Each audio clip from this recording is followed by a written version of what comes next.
하나님께서 여러분들에게 주시는 말씀은 누가복음 8장 40절부터 48절까지 말씀입니다. 누가복음 8장 40절부터 48절까지 말씀입니다.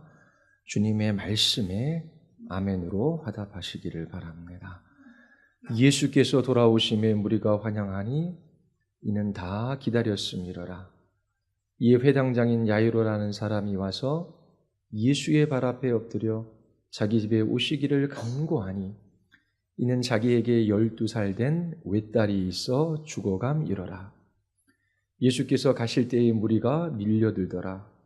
이에 12회를 혈루증으로 앓는 중에 아무에게도 고침을 받지 못하던 여자가 예수의 뒤로 와서 그의 옷가에 손을 대니 혈루증이 즉시 그쳤더라. 예수께서 이르시되 내게 손을 댄 자가 누구냐 하시니 다 아니라 할 때에 베드로가 이르되 주여 무리가 밀려들어 미나이다. 예수께서 이르시되 내게 손을 댄 자가 있도다. 이는 내게서 능력이 나간 줄 알미로다 하신대 여자가 스스로 숨기지 못할 줄을 알고 떨며 나와 엎드려 그 손댄 이유와 곧 나은 것을 모든 사람 앞에서 말하니 예수께서 이르시되 딸아 내 믿음이 너를 구원하였으니 평안히 가라 하시더라. 아멘. 기도하시겠습니다. 거룩하시고 자비로우신 하나님, 오늘도 우리에게 말씀으로 찾아와 주셔서 주를 갈망하며 주를 구하는 주의 백성들을 만나주시면 만나주심을 감사드리옵나이다. 하나님, 저희들이 주님 더 알아가기를 원합니다. 주님 더 사랑하기를 원합니다. 주의 말씀으로 살아가기를 원합니다. 성령께서 이 예배 가운데 역사하셔서 하나님의 복음을 우리의 마음 가운데 비추어 주셔서 저희들이 주님을 기뻐 찬양하게 하시고 주님이 주시는 믿음으로 이 세상을 이기게 하여 주시옵소서. 예수 그리스도의 이름으로 기도드리옵나이다. 아멘.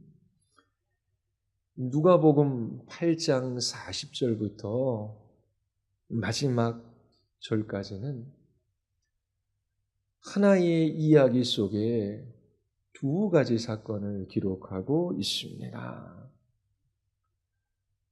먼저 12년 동안 혈루증으로 고통받던 한 여인이 고침받는 이야기가 나옵니다. 이번 주에는 이 부분을 여러분들에게 설교하고자 합니다. 그리고 다음 주에는 예수님께서 죽은 회당장 야이로의 딸을 다시 살리신 사건을 설교하고자 합니다. 이 세상에 있는 모든 사람은 죽어가고 있습니다. 그 누구도 질병과 죽음을 피할 수는 없습니다. 죄의 지배 아래에 있는 타락한 인간들은 질병과 죽음으로 인하여 고통과 슬픔을 겪을 수밖에 없습니다. 아무리 과학기술이 발달하고 의학이 진보한다라고 할지라도 질병과 죽음을 피할 수 있는 사람은 없습니다. 생명을 조금 더 연장시킬 뿐이지요. 하나님께서 하나님의 형상과 모양대로 우리를 창조하실 때에 관계적 존재로 지으셨지요. 그리고 사랑할 수 있는 능력을 주셨습니다. 사랑하는 가족이 질병으로 인하여 고통받고 있습니다. 그리고 사랑하는 가족이나 이웃이 이 세상을 떠나가지요. 그 모두 우리에게 슬픈 일입니다. 예수님도 이 슬픔을 아셨습니다. 요한복음 11장에 보면 예수님께서 나사로의 무덤 앞에서 우십니다. 나사로 때문만은 아니지요. 나사로가 다시 살아나실 것을 예수님은 아셨습니다. 예수님께서 눈물을 흘리신 것은 질병과 죽음으로 인하여 죽어갔고 또 죽어가는 모든 시대의 모든 사람들 때문입니다. 역사 가운데 수많은 사람들이 질병으로 인하여 고통을 겪다가 죽어갔습니다. 그리고 앞으로도 수많은 사람들이 그 고통과 그 슬픔 속에서 죽어갈 것을 주님이 아셨기 때문입니다. 그렇다면 사람들에게 소망이 있습니까? 의학이 비약적으로 발달하는 것은 사실입니다. 2003년도에 인간 유전자 지도가 완성되어졌어요. 과학자들은 이 유전자 지도를 바탕으로 질병의 진단, 치료가 가능할 것이라고 생각했어요. 그 기대가 일부는 실현되었지요. 하지만 많은 난관에 부딪혔습니다. 인간의 유전자 수가 많지 않습니다. 적습니다. 그 모든 질병의 원인들을 진단하고 치료하는 데 있어 이 유전자 정보를 활용하는 데에는 많은 변수가 있었습니다. 그 밖에도 이 질병을 정복하기 위하여 죽음을 늦추기 위하여 수많은 연구와 실험들이 있었지요. 인간이 질병을 완전히 정복하고 이 죽음으로부터 자유할 날이 올까요? 죽는 시간을 늦출 수는 있지만 피할 수 없는 일입니다. 한 번 죽는 것은 사람에게 정해진 일이에요. 인간은 태어나면서부터 죽음을 향해 달려가고 있습니다. 그리고 우리 모두가 알듯이 그 죽음은 죄의 결과예요. 그렇다면 질병과 죽음으로 인하여 고통받는 인간에게 소망이 있습니까? 젊은 사람들은 늙어가고 늙은이들은 죽습니다. 나이가 들어감에 따라 우리의 육신은 점점 더 약해져만 갑니다. 질병으로 인하여 고통을 당할 수밖에 없어요. 죽음 앞에 두려워하며 슬퍼할 수밖에 없습니다. 소망이 있습니까? 이러한 인생의 문제에 대한 답이 있습니까? 저는 여러분들에게 답이 있다라고 말씀드릴 수 있습니다. 절대적으로 확실한 소망이 있지요. 모든 질병을 낫게 해 주실 수 있는 능력을 가지고 계신 분이 계셔요. 죽음의 권세를 능가하는 능력을 가지고 계신 분이 계십니다. 장래의 어느 날 그분이 우리의 모든 질병과 고통을 치유해 주실 것입니다. 구약은 기름 부음을 받은 선지자요 제사장이요 왕이신 메시아가 오실 것을 약속해요. 하나님의 아들이신 메시아가 오시면 새로운 생명을 주셔서 신인류를 창조하실 것입니다. 바로 하나님 나라의 백성이지요. 그리고 예수님 다시 오시는 그날에 새하늘과 새 땅이 이곳에 이루어집니다. 그곳에는 눈물도 슬픔도 고통도 질병도 죽음도 영원히 없는 곳이에요. 성경이 약속한 것이 바로 이것입니다. 성경은 신인류를 창조하시고 또 그들이 살아갈 하나님 나라, 이 새하늘과 새 땅을 완성하실 수 있는 유일한 분에 관하여 말하고 있습니다. 새 생명을 주실 수 있는 분이셔요. 죄로 말미암은 모든 저주로부터 우리를 자유케 하실 수 있는 분이십니다. 사자가 어린 양과 함께 뛰놀고 어린아이가 두려움 없이 독사굴에 손을 넣을 수 있는 그 나라를 이 세상에 오게 하실 수 있는 분이셔요. 사막이 변하여 장미꽃이 피어나게 됩니다. 모든 자연재해가 사라지게 되지요. 이 세상은 영광스럽고 놀라운 세상으로 바뀌게 됩니다. 이렇게 모든 것을 완전히 새롭게 변화시킬 수 있는 능력을 가지고 계신 한 분이 계셔요. 누구이시지요? 바로 예수 그리스도이십니다. 신약 성경이 이것을 증거하고 있어요. 예수님은 동정녀의 몸에서 태어났습니다. 하나님의 지혜예요. 인간의 몸으로 하나님의 모든 율법에 순종하는 삶을 사셨습니다. 그분에게는 죄가 없었어요. 뿐만 아니라 자연세계를 통치하시는 능력을 가지고 계신 분이시지요. 베드로가 바다 깊은 곳에 그물을 내렸어요. 물고기들에게 명하여 베드로의 그물 속으로 들어가게 하실 수 있는 분, 그분이 예수님이십니다. 뿐만 아니라 사나운 바람과 거센 파도를 명령하여 잠잠케 하실 수 있는 능력을 가지고 계신 분이셔요.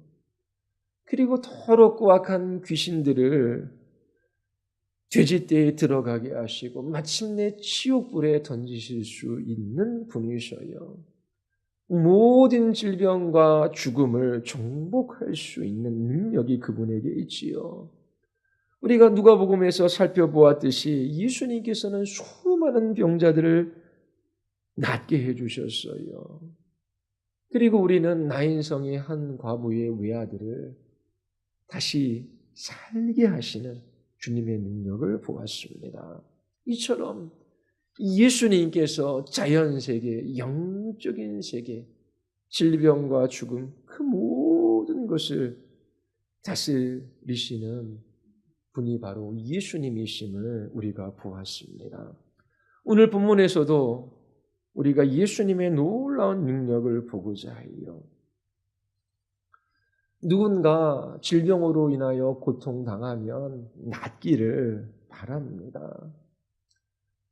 가족들이 오래도록 질병으로 인하여 힘들어하고 있어요. 그를 위하여 기도하며 주님께 자비와 긍휼을 구하지요. 신앙이 없더라고 할지라도 자신들이 할 수 있는 모든 방법을 다 동원하여 그 질병에서 낫기를 바랍니다. 기꺼이 모든 비용을 치루어서라도 그 질병에서 낫기를 원하지요.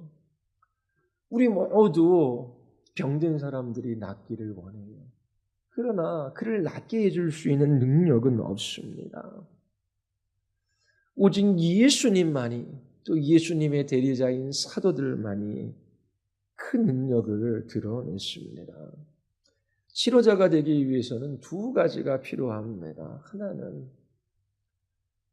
치료하고자 하는 갈망이 있어야 하지요. 다른 하나는 치료할 수 있는 능력을 가지고 있어야 합니다. 예수님에게는 이 두 가지가 다 있었어요. 병든 자들을 치료하고자 하는 그 마음이 있었고 또 그 질병을 치료할 수 있는 능력이 주님께 있었습니다. 병자들을 고쳐주고자 하시는 이 예수님의 갈망이 어떻게 나타났는지 여러분들에게 먼저 말씀드리고자 합니다. 예수님은 언제나 사람들과 함께 하셨어요. 대학병원에서 진료를 받고 작은 수술 하나 하려고 해도 몇 달을 기다려야 합니다. 그리고 정말 수술을 잘하는 의사를 찾아가 그분에게 수술을 받으려면 더 오래도록 기다려야 합니다. 그러나 예수님은 누구나 가까이 다가갈 수 있는 분이셔요. 8장 40절을 한번 보십시오. 예수님께서 돌아오심에 무리가 환영하니 이는 다 기다렸음이로라. 예수님께서 거라사 지방에 가셨지요. 혼자 떠나신 것이 아닙니다. 제자들이 동행했어요. 뿐만 아니라 다른 복음서에 보면 배를 타고 예수님을 쫓는 무리들이 있었습니다. 예수님이 그 거라사 지방에서 돌아와 이 가버나움에 도착했을 때도 수많은 무리들이 모여 있었고 예수님은 그들과 함께 하십니다. 무리들이 예수님을 결코 홀로 내버려 두지 않았지요. 수많은 사람들이 예수님을 기다리고 있습니다. 그들 중 대부분의 사람들은 슬픔과 고통 가운데 살아가는 사람들이었어요. 듣지 못하는 사람, 보지 못하는 사람, 걷지 못하는 사람, 그리고 질병으로 인하여 오래도록 고통받는 사람, 정말 소망 없는 사람들이 그곳에 모여 있었습니다. 그들은 예수님이 돌아오시기만을 간절히 바라고 있었어요. 그들 중 몇몇은 회당장 야이로처럼 불안과 두려움에 사로잡혀 있었지요. 회당장 야이로의 딸이 거의 죽어가고 있었기 때문입니다. 한번 생각해 보십시오. 죽어가는 딸을 위하여 할 수 있는 일은 아무것도 없습니다. 유일한 소망은 예수님이에요. 그런데 지금 예수님이 여기에 계시지 않습니다. 예수님에 대한 기대와 불안과 두려움이 그의 마음을 휘젓고 있습니다. 아무런 소망 없는 무리들이 이처럼 예수님만을 기다리고 있어요. 예수님이 돌아오시면 이 질병으로 인한 고통과 슬픔 가운데 있는 자신들을 돌아봐 주실 것이라고 기대하고 있기 때문입니다. 그들이 할 수 있는 것은 오직 예수님을 기다리는 것뿐이었어요. 예수님은 무리들을 피하지 않으셨습니다. 배에서 내리시자 수많은 무리들이 예수님께 모여들어요. 원하는 사람은 누구나 예수님께 가까이 다가갈 수 있었습니다. 그분은 이스라엘의 종교 지도자와 달랐어요. 예수님은 길거리에서, 들판에서, 집에서, 회당에서, 배에서, 그리고 그곳이 어디든지 수많은 사람들이 모여있는 그 한복판에서 당신의 사역을 이어가셨습니다. 때로는 제자들을 가르치기 위하여 따로 시간을 내신 적이 있으셔요. 그리고 육체가 지쳤기 때문에 재충전하시기 위하여 잠시 뒤로 물러나신 적도 있지요.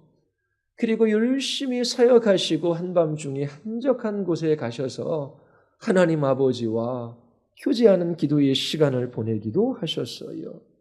그러나 어김없이 아침 해가 떠오르면 예수님은 기다리고 있는 무리들에게 가셨어요. 예수님께서 그들을 위해 이 세상에 오셨기 때문입니다. 예수님은 자신이 누구이신지 그들에게 알리기를 원하셨어요. 그리고 자신이 소망 없는 죄인인 것을 알아 하나님께 용서를 구한다면 누구든지 하나님 아버지께서 용서해 주신다라고 하는 이 메시지를 전하기를 원하셨지요. 비록 무리들이 예수님을 뒤쫓고 밀치며 귀찮게 한다라고 할지라도, 심지어 예수님을 위험에 처하게 하고 죽음에 이르게 한다라고 할지라도 예수님은 언제나 무리들과 함께 하셨어요. 그 병자들을 치유하고자 하시는 그 갈망이 그분 마음 안에 있었기 때문입니다. 예수님께서 거라사에서 돌아오셨을 때에 무리들은 예수님을 기다리고 있었지요. 예수님은 유명 인사였습니다. 넓은 지역에 걸쳐 수많은 병자들이 예수님을 찾아 나왔어요. 어떻게 해서든지 예수님 가까이에 더 가까이에 가고자 했지요. 육체적으로 큰 질병 가운데 고통을 당하고 있었습니다. 뿐만 아니라 영적으로 가난하고 갇혀있고 눈물로 있고 억눌린 사람들이었어요. 예수님께서는 그들 가운데 함께 하시며 그들의 질병을 치유하기를 원하셨고 또 그렇게 해 주셨어요.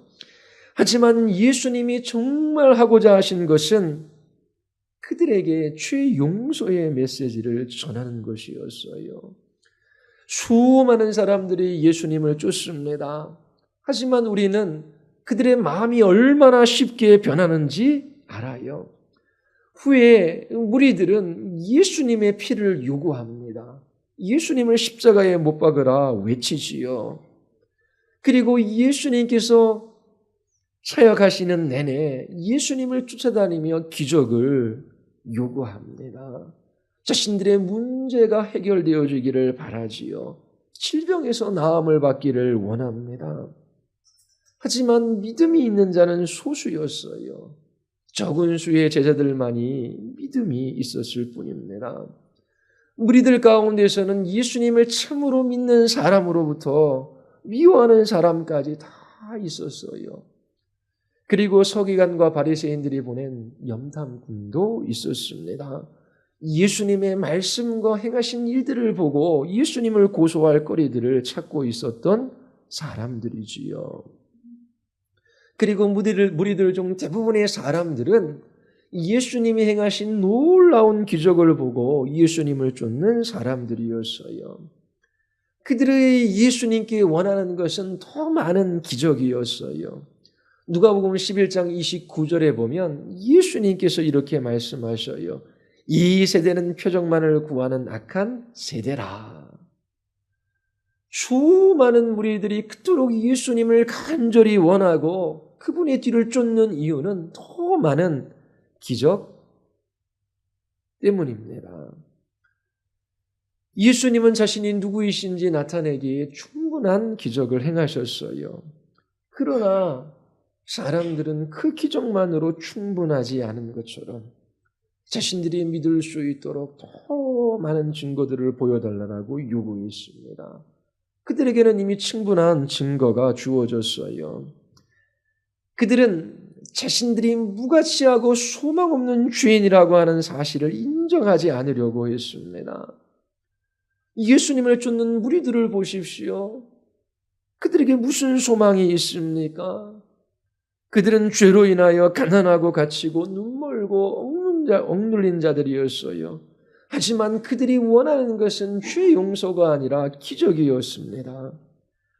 무리들은 예수님을 따르는 듯 보였지만 다른 한편으로는 그분의 메시지를, 그분이 전하는 말씀을 거절하고 있었어요. 그러면서도 더 많은 기적만을 요구했던 것이지요. 이와 같은 무리들이 여기에 있습니다. 41절을 보십시오. 이에, 그때에 라고 하는 단어입니다. 예수님께서 배에 내리시자 수많은 사람들이 예수님 곁에 모여들어요. 예수님께 기적을 요구하는 사람들입니다. 바로 그때의 회당장인 야이로라는 사람이 와서 예수님 발 앞에 엎드립니다.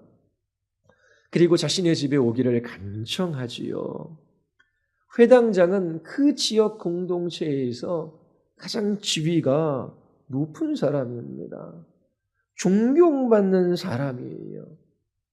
그런데 그 사람이 예수님의 발 앞에 엎드렸습니다. 이것은 너무나 놀라운 일이에요. 그리고 오늘 본문에서 회당장과 대조되는 다른 한 사람을 발견할 수 있어요. 이 두 사람 다 믿음을 가지고 있었지요. 야이로는 회당의 통치자였어요. 그런데 한 여인은 버림받은 자였습니다. 두 사람은 대조적이에요. 한 사람은 남자이고 다른 한 사람은 여자입니다. 한 사람은 부자이고 다른 한 사람은 가난해요. 한 사람은 수많은 사람들이 우러러보는 지위가 높은 사람이고 다른 한 사람은 비난과 멸시를 받는 부정한 사람이에요. 한 사람은 사람들로부터 대접을 받고 존경을 받는 사람이에요. 다른 한 사람은 언제나 거절받는 사람입니다. 한 사람은 죽어가는 12살 된 딸이 있고 다른 한 사람은 12년 동안 질병에 시달렸어요. 한 사람은 회당을 이끄는 사람이었고 다른 한 사람은 회당으로부터 축출당한 사람이었습니다. 구세주이신 예수님은 양극단에 있는 이 두 사람 모두를 포옹하셔요. 우리는 누가복음 1장에서 마리아의 노래, 이 마리아의 예언이 성취된 것을 여기에서 볼 수 있습니다. 1장 52절에 보면 메시아로 오시는 하나님의 아들은 통치자를 끌어내시고 비천한 자를 높이시는 분이셔요. 회당의 통치자인 야이로가 예수님의 발 앞에 머리를 조아립니다. 그리고 회당으로부터 추방당한 한 여자가 있습니다. 먼저 회당장부터 살펴보겠습니다. 당시의 회당장은 재판을 주관하고 회당에서 설교할 설교자와 성경을 봉독할 자를 선정할 수 있는 사람이었어요. 뿐만 아니라 회당에서 이루어지는 모든 업무들을 주관하는 영향력 있는 사람이었어요. 그리고 영적으로 성숙하고 지혜로운 사람이었습니다. 하나님께 헌신되어 있었고 그 지역 공동체를 이끄는 지도자였지요. 물론 유대 종교를 가지고 있었고 자신들의 종교에 헌신하는 사람들이었습니다. 구약에 대한 풍부한 지식을 가지고 있었어요.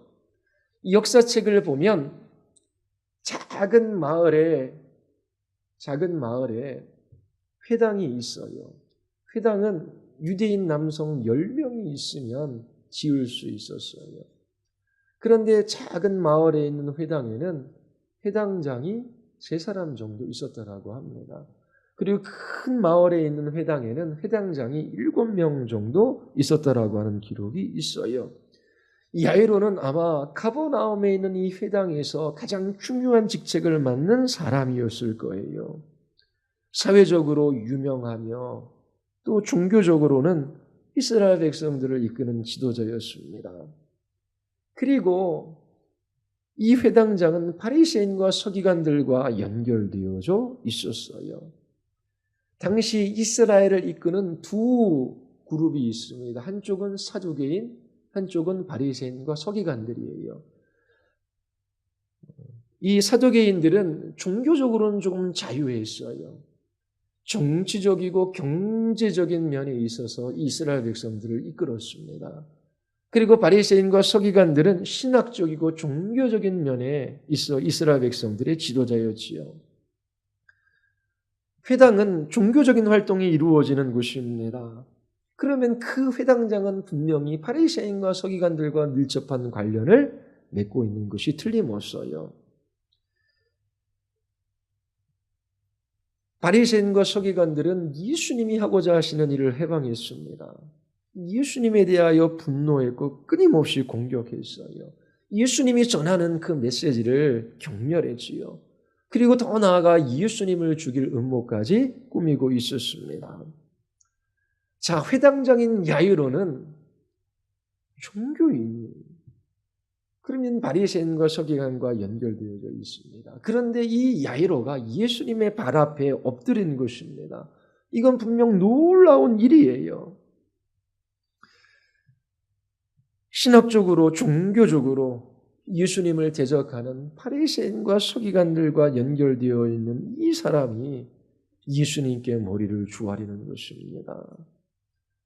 종교적인 싸움을 그치고 큰 슬픔에 잠겨 예수님께 나온 거예요. 예수님의 발에 엎드려 자신의 집에 함께 가셨으면 하고 간청하고 있습니다. 이 사람은 자기 자신의 종교적인 연주를 모두 잘라버렸어요. 바리새인과 서기관들이 보기에 이 회당장이 하는 행동은 부적절한 행동임에 틀림이 없습니다. 그러나 이 사람은 더 이상 죽음도 자신이 하는 이 일에 있어 신경 쓰지 않아요. 이 야이로의 모든 관심사는 오직 예수님에게 있습니다. 예수님께서 자기 집에 함께 가셔서 죽어가는 딸을 고쳐주시는 것 외에 다른 관심사가 없었어요. 예수님은 가버나움에서 많은 기적을 행하셨지요. 야이로는 이것을 알았어요. 누가복음 4장 33절에서 37절에 보면 예수님께서 가버나움 회당에서 귀신 들린 한 사람을 만나셔요. 그가 나사렛 예수여 우리가 당신과 무슨 상관이 있나이까? 우리를 멸하러 왔나이까? 나는 당신이 누구인 줄 아노니 하나님의 거룩한 자니이다. 크게 소리질렀지요.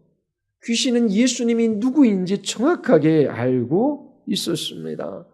예수님께서 그 귀신을 꾸짖어 내어 쫓으십니다. 그 사람에게 나가라 말씀하시지요. 회당장인 야이로는 이 장면을 두 눈으로 목격했을 거예요. 그리고 이어서 예수님께서는 베드로의 장모의 열병을 치유해 주십니다. 그리고 수많은 병자들을 고쳐주셔요. 이 일들을 직접 보았거나 많은 사람들을 통하여 야이로는 들었을 거예요. 분명히 야이로는 예수님에 대하여 알고 있었습니다. 이 귀신이 거룩한 하나님의 아들, 이 거룩한 하나님의 거룩한 자라고 고백했던 이 고백이 귓가에서 떠나가지 않았을 거예요. 야이로는 예수님이 병자들을 고쳐주실 수 있는 신적인 능력이 있음을 믿었습니다. 그리고 예수님이 전하시는 말씀이 참되다라고 하는 것도 알았어요. 그의 딸이 죽어가고 있습니다. 자신은 아무것도 할 수 없어요. 무가치하고 소망 없는 죄인에 불과하지요. 그 마음이 낮아져서 예수님 발 앞에 엎드렸어요. 그리고 간청하기 시작했습니다. 마가복음 5장 23절에 보면 동일한 기사를 기록하고 있는데 간곡히 구하여 이르되 라고 쓰고 있어요. 야이로의 마음을 엿볼 수 있는 구절이지요. 네 어린 딸이 죽게 되었사오니 오셔서 그 위에 손을 얹으사 그로 구원을 받아 살게 하소서. 12살 된 딸입니다. 당시 이 유대 공동체에서 12살은 이제 막 결혼을 할 수 있는 나이예요. 한 여인으로서 활짝 꽃을 피기 시작한 나이입니다. 그런데 죽어가고 있어요. 야이로가 집으로 가는 도중 딸아이가 죽었다는 소식을 들어요. 근데 마태복음 9장 18절에 보면 아주 압축해서 이 사건을 요약해 하고 있습니다. 예수께서 이 말씀을 하실 때 한 관리가 와서 절하며 이르되 내 딸이 방금 죽었사오나 오셔서 그 몸에 손을 얹어 주소서. 그러면 살아나겠나이다. 지금 죽어가고 있는데 저희 집에 오셔서 고쳐주십시오. 근데 이 마태복음은 방금 죽었는데 주님 오셔서 손을 얹어서 그렇게 말씀하시면 제 딸이 다시 살아날 수 있습니다. 제가 그거 믿습니다. 조금의 기록의 차이가 있어요. 근데 마태복음은 그 많은 이야기들을 압축해서 지금 기록하고 있습니다. 이처럼 야이로는 죽어가는 자신의 딸을 예수님께서 고쳐주실 것이라는 확실한 믿음이 있었어요. 그리고 죽었다라는 소식을 들었을 때에도 예수님께서 자기 자신의 딸을 일으켜 세우실 것이라고 하는 그런 믿음이 있었지요. 야이로는 예수님께 자신의 딸을 살려달라고 간청해요. 누구나 예수님께 나아가 이렇게 간청할 수 있어요. 원하는 사람은 누구든지 예수님께 가까이 다가갈 수 있습니다. 누구나 쉽게 접근할 수 있었어요. 그리고 예수님은 이처럼 간청하는 사람들을 불쌍히 여겨주셔서 그들을 도와주셔요.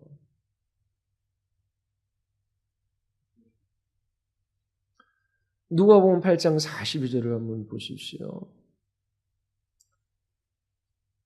예수께서 가실 때에 무리가 밀려들더라. 이 가실 때라고 하는 말은 예수님이 야이로의 간청에 응하셨다라는 것을 알려줍니다. 예수님은 이처럼 무리들 가운데 항상 함께 계시며 그들의 고통과 슬픔을 아시고 그들의 간청에 응하시는 분이셔요. 예수님은 이처럼 사람들에게 관심이 있으셔요. 마태복음 15장 30절에 보면 많은 무리가 걷지 못하는 사람, 또 지체 장애인, 눈먼 사람, 말 못하는 사람, 아픈 사람, 수많은 사람을 예수님께 데리고 와 그 앞에 놓았습니다. 그런데 예수님께서 그들을 다 고쳐주셨어요. 말 못하는 사람이 말을 하고 장애인들이 회복되고 걷지 못하는 사람이 걷고 눈먼 사람이 보게 되었어요. 사람들이 다 놀랐지요. 이런 일은 매일매일 일어났어요.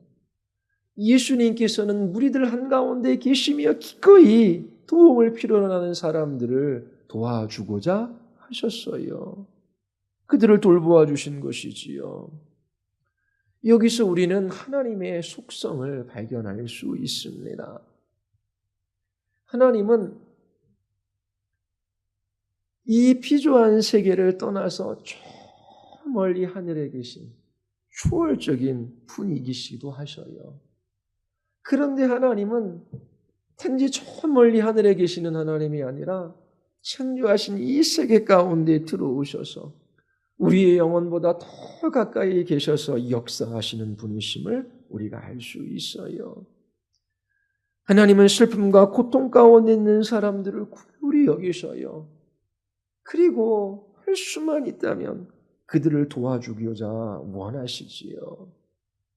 하나님은 감각이 없는 힘이나 에너지가 아닙니다. 하나님은 고통받는 사람들의 그 아픔을 아셔요. 하나님의 외아들이 이 땅에 인간의 몸을 입고 오신 이 사건 자체가 이런 메시지를 우리에게 전해주는 것입니다. 히브리서 5장 2절에 보면 그는 자기도 연약함에 휘말려 있으므로 그릇된 길을 가는 무지한 사람들을 너그러이 대하실 수 있다라고 기록하고 있습니다. 하나님이신 예수님이 이 땅에 인간의 몸을 입고 오셔서 고통을 받으셨어요. 이것은 고통받는 사람들을 돌보아 주시기 위함입니다. 마태복음 11장에 수고하고 무거운 짐진 자들아 다 내게로 오라. 내가 너희를 쉬게 하리라. 나는 마음이 온유하고 겸손하니 나의 멍에를 메고 내게 배우라. 그리하면 너희 마음이 쉼을 얻으리니 이는 내 멍에는 쉽고 내 짐은 가벼움이라. 예수님은 위로자이십니다. 우리의 짐을 져주시는 분이셔요. 상한 갈대를 꺾지 아니하시고 꺼져가는 심지를 끄지 않으셔요. 예수님 자신이 하나님이심을 나타내기를 원하셨습니다. 자, 예수님이 하나님이시다라고 하는 것을 나타내는 방식에는 수없이 많은 것이 있어요. 무리를 걸으시기도 하셨지요. 그리고 그 거라사에서 이 가버나움까지 날아오실 수도 있으셨겠지요. 그런데 예수님께서 하나님이심을 나타내기 위해 사용하신 방식이 뭐예요? 수많은 무리들 가운데 함께 하신 거예요. 그리고 그들 가운데 고통받고 슬픔에 젖어 있는 그 사람들을 돌보아 주시는 것이죠. 질병을 치유해 주시고 죽은 자를 살리시는 방식으로 예수님 자신이 하나님이심을 나타내 보여주셨어요. 이것은 예수님이 신적인 능력을 가지고 있다는 것도 나타내지만 그 신적 능력 이면에 하나님이 가지고 계신 마음이 무엇인지를 우리에게 보여주고 있습니다. 마태복음 14장에 보면 예수님께서 무리를 보시고 불쌍히 여기시며 그 중에 있는 병자들을 고쳐주셔요. 그리고 예수님께서 나병 환자를 불쌍히 여기사 손을 내밀어 그에게 드시며 원하노니 깨끗함을 받으라 말씀하십니다. 마가복음 8장에서도 예수님께서 따르는 무리들이 밥을 먹지 못하고 있어요. 그들이 먹을 것이 없는 것을 보고 불쌍히 여겨주시지요. 마태복음 9장 36절에도 무리를 보시고 불쌍히 여기시니 이는 그들이 목자 없는 양과 같이 고생하며 기진함이라. 그리고 예수님께서 예루살렘 가까이 오셔서 그 도성을 보시고 우십니다. 그리고 이렇게 말씀하셔요. 오늘 너도 평안에 이르게 하는 일을 알았더라면 좋을 터인데 그러나 지금 너는 그 일을 보지 못하는구나. 예수님은 언제나 무리들 가운데 함께 계셔요. 누구나 예수님 가까이에 다가갈 수 있었어요. 그리고 예수님께 간청하여 도움을 구하면 예수님은 외면하지 아니하시고 그들의 고통과 슬픔을 어루만져 주시고 질병을 치유해 주시고 죽은 자까지 다시 일으켜 세워 주셨어요. 42절에 보면 예수님께서 야이로의 집으로 가시는데 무리들이 예수님을 밀어댑니다. 이 밀어댄다라는 이 동사는 사람들이 빽하게 음집하고 있어가지고 숨을 쉴 수 없을 정도로 그렇게 수많은 사람들이 있는 장면을 우리에게 말해주고 있어요. 자, 모여든 사람들 중에는 장님도 있고요, 절름발이도 있고요, 그리고 말 못하는 사람도 있고요. 보지 못하는 사람도 있어요. 오래도록 질병으로 인하여 고통받는 사람도 있지요. 그들은 빠르게 움직일 수 없었어요. 예수님은 좀처럼 앞으로 나아갈 수 없었습니다. 야이로의 마음만 급해지지요. 왜냐하면 그의 딸이 죽어가고 있다는 것을 알았기 때문입니다. 딸이 죽기 전에 자신의 집에 도착할 수 있기를 간절히 바랬어요. 그런데 수많은 사람들이 그 예수님이 가시는 그 길에 모여들었어요. 야이로는 당황할 수밖에 없었지요. 무리들을 뚫고 나가는 것이 쉽지 않았기 때문입니다. 그런데 덮친 격으로 한 여자로 인하여 더 지체될 수밖에 없게 되었어요. 43절 44절을 보십시오. 12회를 혈류증으로 앓는 중에 아무에게도 고침을 받지 못한 여자가 예수의 뒤로 와서 그의 옷가에 손을 대니 혈류증이 즉시 그쳤더라. 한 여자가 예수님의 가시던 길을 해방했습니다. 본문을 읽다 보면 그냥 예수님 가시면 돼요. 수많은 사람들이 모여들어 예수님의 옷에 몸에 손을 댄 사람이 한두 사람이겠습니까? 멈출 필요가 없어요. 그리고 혈루병 걸린 이 여인이 예수님의 옷가에 손을 대었을 때 나았어요. 나았으면 됐잖아요.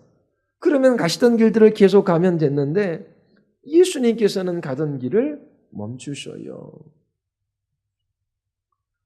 예수님께서 사역하시는 동안 그 사역을 이처럼 가로막는 사람들이 있었어요. 예수님께서 한 사람의 집에서 설교하실 때 지붕을 뚫고 그리고 침상을 내린 사건도 있었지요. 예수님께서 이처럼 하시던 일을 중단하셔야 했지만 그들을 꾸짖으신 적이 없으셔요. 어린아이들이 가까이 다가오면 제자들은 물러가라고 그렇게 꾸짖지만 예수님께서는 그 다가오는 아이들도 다 끌어안으시고 가까이 오게 하셔요. 예수님의 사역을 회방하는 듯 보이지만 그 모두를 예수님께서 돌아봐 주셨습니다. 야이로가 무리들을 뚫고 예수님과 함께 자기 자신의 집으로 가고자 했습니다. 그런데 갑자기 혈류병 걸린 여인이 나타난 거예요. 이 여인은 12년 동안 육체적인 고통에 시달리고 있었습니다. 그리고 12년 동안 부정한 여인이었기 때문에 사회로부터도 소외된 채 고통을 겪어야만 했어요. 레위기 15장에 보면 이처럼 몸에서 피가 나는 이 사람은 부정한 사람이에요. 그 사람이 앉은 자리도 부정하고 그 사람이 만진 것도 부정해요. 그녀는 성전에도 갈 수 없었고 회당에도 갈 수 없었어요. 남편과도 함께 할 수 없었지요. 사랑하는 자녀들의 얼굴을 만져볼 수도 없었어요. 이 여자는 육체적으로 고통을 당할 뿐만 아니라 사회적으로도 소외된 채 고통을 당했고 또 영적으로 고통을 겪을 수밖에 없었습니다. 이들에게는 하나님의 말씀을 들을 수 있는 기회가 주어지지 않았기 때문에 그래요. 하나님 앞에 나아가 예배할 수도 없었습니다. 이 여인은 그 누구도 고칠 수 없는 질병을 가지고 있었어요. 마가복음 5장 26절에 보면 여러 의사에게 보이면서 고생도 많이 하고 재산도 다 없앴으나 아무 효력이 없었고 상태는 더욱 악화되었다라고 기록하고 있습니다. 의사인 누가는 전문가지요. 근데 이 여인의 병을 불질병으로 묘사해요. 누구도 이 여인의 질병을 고치지 못했습니다. 그리고 이 여인은 자기 자신이 할 수 있는 모든 방법을 다 동원하여 이 질병으로부터 깨끗해지기를 원했어요. 가지고 있는 재산도 다 사용했습니다. 이제 남은 것이 하나도 없어요. 그런데 예수님께서 병자들을 고쳐주신다라고 하는 소문을 들은 것입니다. 모세의 율법이 그녀를 가로막을 수가 없었어요. 예수님이 계신 곳으로 나아갑니다. 그리고 이 여인은 예수님의 뒤로 돌아가 그분의 옷가에 손을 대요. 정확하게 얘기하면 옷술에 손을 댄 것이지요. 유대인 남자들은 사각으로 된 그러한 청 같은 것을 겉옷으로 두르고 있었어요. 그리고 양 내귀퉁이에 술을 달았습니다. 술을 달라라고 하는 것은 하나님의 명령이었어요. 자, 혈루병 걸린 여자는 예수님의 그 옷술에 손을 대었습니다. 대니라고 하는 동사는 씻듯이 옷가에 손을 댄 것을 의미해요. 왜 이 여자가 이렇게 했을까요? 마태복음 9장 21절이 답을 줍니다. 이는 제 마음에 그 겉옷만 만져도 구원을 받겠다 함이라. 마음속에 믿음이 있었어요. 예수님 겉옷만 만져도 구원을 받을 것이라고 하는 그 믿음이 이 여인 안에 있었습니다. 이처럼 여인은 예수님의 능력을 믿었고 또 예수님께서 자기 자신의 질병을 치유해 주실 것을 믿었어요. 예수님의 능력이 그녀에게 흘러 들어왔습니다. 혈루병이 그쳤어요. 이 여자는 마치 상한 갈대와 같았어요. 꺼져가는 심지였지요. 예수님께서 꺼져가는 심지에 바람을 불어넣으셔서 불붙게 하셨습니다. 그녀를 고쳐주신 것이지요. 이 여인은 예수님의 옷을 만졌기 때문에 고침받은 것이 아닙니다. 예수님의 옷가만 만져도 나을 수 있을 것이다. 구원받을 수 있을 것이라는 믿음이 있었어요. 그리고 이처럼 긍휼히 여기시는 예수님이 거기에 계신 것이지요. 무리들 중에 수많은 병자들이 있었어요. 예수님을 만지고자 한 사람이 이 여인만은 아니었을 것입니다. 마가복음 3장 10절에 보면 이는 많은 사람을 고쳤으므로 병으로 고생하는 자들이 예수를 만지고자 하여 몰려왔음이더라. 예수님을 만지고자 사람들이 몰려들었고 예수님을 만졌던 수많은 사람들이 있었지만 그들 모두가 다 예수님을 믿었던 것은 아닙니다. 예수님을 만지고 옷을 만진 사람들이 다 나음을 입은 것이 아니지요. 왜냐하면 그들은 예수님에 대한 믿음이 없었기 때문에 그렇습니다. 믿음이 없으면 구원을 못 받는 것입니다. 누가복음 8장 45절을 보십시오. 너무나 놀라운 말씀을 예수님께서 하셔요. 내게 손을 댄 사람이 누구냐? 내게 손을 댄 사람이 누구냐? 그냥 지나치셔도 되시는 일이에요. 예수님께서 관심을 가지고 물으십니다. 예수님께서 이 여인의 육체적인 질병을 치유해 주셨어요. 그런데 이 여인에게는 육체적인 질병뿐만 아니라 다른 도움도 필요했습니다. 예수님께서는 이 여인에게 필요한 것이 무엇인지를 아셨어요. 이 여인은 사회로부터 격리된 채 오래도록 고통을 받았습니다. 사회적인 회복이 필요했어요. 네게 손을 댄 자가 누구냐 물으시는 것은 이 여인을 사회적으로 회복시켜 주시기 위함입니다. 이 여인이 나음을 입었다라고 하는 것을 공적으로 알리기 위함이지요. 그리고 또한 이 여인은 영적으로 회복될 필요가 있었습니다. 12년 동안 고침을 받지 못하고 있어요. 부정한 여인입니다. 나는 하나님의 진노와 심판 가운데 있나 보다. 하나님이 나를 버리셨나 보다. 나는 하나님과 상관없는 사람인가 보다. 얼마나 큰 절망과 불안과 두려움 속에 살았겠습니까?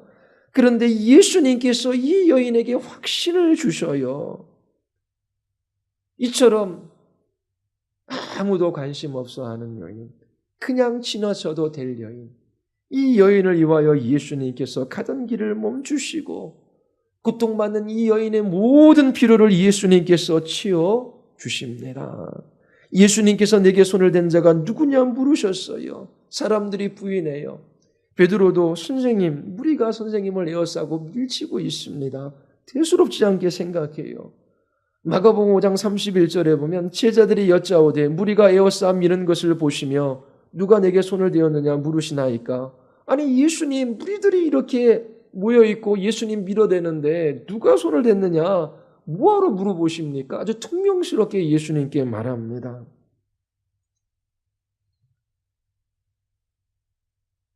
예수님께서 자신의 옷에 손을 댄 자가 누구이신지 몰라서 물으시는 겁니까? 아셔요. 우리는 뒤에서 누군가 우리의 옷자락을 잡으면 누군지 몰라요. 그러나 예수님께는 비밀스러운 일이 아닙니다. 누가 내게 손을 대었느냐라고 하는 것은 이 여인을 부르셔서 그리고 자신을 드러내게 하고자 하시는 이 여인이 자신을 드러낼 수 있도록 부르시는 것입니다. 예수님이 몰라서 물으시는 것이 아니에요. 아직 그녀를 위해 하지 않으신 일이 있기 때문에 예수님이 이 여인이 누구인지 그 마음이 어떤지 다 아셨는데 그 여인의 남겨진 필요를 치워주시기 위하여 누가 내 옷에 손을 댔느냐라고 물으신 것입니다. 그리고 나서 내게서 능력이 나간 줄 압니다 말씀하셨지요. 예수님의 능력이 이 여인에게 흘러들어간 것입니다. 이것은 개인적인 것이에요. 우리는 예수님의 생명이 우리의 영혼 안에 흘러들어온 것을 알아요. 우리의 삶에 이 영적인 능력이 흘러들어온 것이죠. 예수님의 생명을 소유한 사람들은 그의 인격을 통하여 그 생명을 나타내고 그 예수 그리스도의 생명이 무엇인지를 경험합니다. 예수님의 능력이 여인에게 흘러들어가고 이 능력이 여인을 새롭게 했지요. 하나님과의 개인적인 관계 없이는 이러한 능력을 받을 수가 없습니다. 하나님의 능력이 흘러들어갈 때에 구원을 받아요. 거룩해져야 영화롭게 됩니다. 그리스도와 연합되어져 있는 이 생명의 연합을 이루고 있는 사람들 가운데 일어나는 일이에요. 47절을 보십시오. 여인이 더 이상 숨길 수 없음을 압니다. 떨면서 예수님 앞에 나와요. 그리고 손을 댄 이유, 또 낫게 된 경위를 모든 백성에게 말합니다. 48절 예수께서 이르시되 따라 내 믿음이 너를 구원하였으니 평이 가라 하시더라. 예수님이 따라라고 부르십니다. 신약성경 어디에도 이처럼 여인을 따라라고 부르신 적이 없어요. 네 믿음이 너를 구원하였으니 평안히 가라. 예수님께서 육체적인 고통을 받고 있는 이 한 여인의 질병을 치유해 주셔요. 뿐만 아니라 부정한 여인이라 공동체로부터 격리되어지고 홀로 외로움을 감당하고 고통 가운데 살아가야 하는데 이 사회적인 고통도 예수님께서 해결해 주십니다. 그리고 그의 영적인 필요도 채워주시는 거예요. 예수님께서 이 여인에게 구원을 선포하십니다. 평안히 가라 말씀하셔요. 단지 심리적인 그 마음의 평안을 의미하는 것이 아닙니다. 하나님과의 관계, 이 객관적인 관계가 평화의 관계가 되었더라고 하는 거예요. 예수 그리스도를 믿는 사람들에게 주어진 객관적인 평안입니다. 마태복음 9장 22절에 보면 예수께서 돌이켜 그를 부르시며 이르시되 따라 안심하라. 안심하라. 전에는 나는 버림받은 자, 하나님의 진노와 심판 가운데 멸망받을 자, 소망 없는 자, 하나님께서 그 크신 능력으로 나를 벌하시는 그런 벌받는 사람으로 자기 자신을 인식했는데 예수님께서 평안하라 말씀하시는 거예요. 이 여인은 이제 자신이 살고 있는 마을에서 예수님을 믿는 산 증인이 되었습니다. 말씀을 맺을게요. 예수님이 여러분을 아셔요. 하나님이 저 멀리 우리와 상관없는 그곳에 계신 분이 아니라 우리 가운데에 계셔요. 뿐만 아니라 예수님은 여러분들의 아픔과 그 슬픔과 모든 필요를 아셔요. 세상에 지위 있고 권력 있고 힘 있는 사람 누구든지 가까이 다가갈 수 없어요. 그러나 누구든지 예수님께 가까이 나아갈 수 있습니다. 그리고 그분에게 도움을 요청하면 예수님께서 그렇게 간청하고 간구하는 그 사람들을 불쌍히 여겨주셔서 도와주셔요. 결코 외면하지 않으십니다. 예수님께서 회당장 야이로와 함께 길을 가고 계셨지요. 정말 아무도 관심 쓰지 않는 이 한 여인이 예수님 뒷가에 와서 살짝 옷술에 손을 댄 것뿐입니다. 그런데 예수님께서 가던 길을 멈추시고 그녀의 모든 필요를 채워주고자 하실 수 있는 모든 일을 다해 주셨어요. 예수님께서 이처럼 여러분들의 필요도 채워주시고 모든 일들을 다해 주시는 분이셔요. 예수님의 능력이 이 여인에게 흘러들어갔습니다. 예수님과 인격적이고 개인적인 관계를 맺는 그 모든 사람들에게 예수님의 생명이 흘러들어가요. 그 생명의 부유함을 경험하고 이 세상을 이기는 주님의 능력을 알게 되는 것이지요.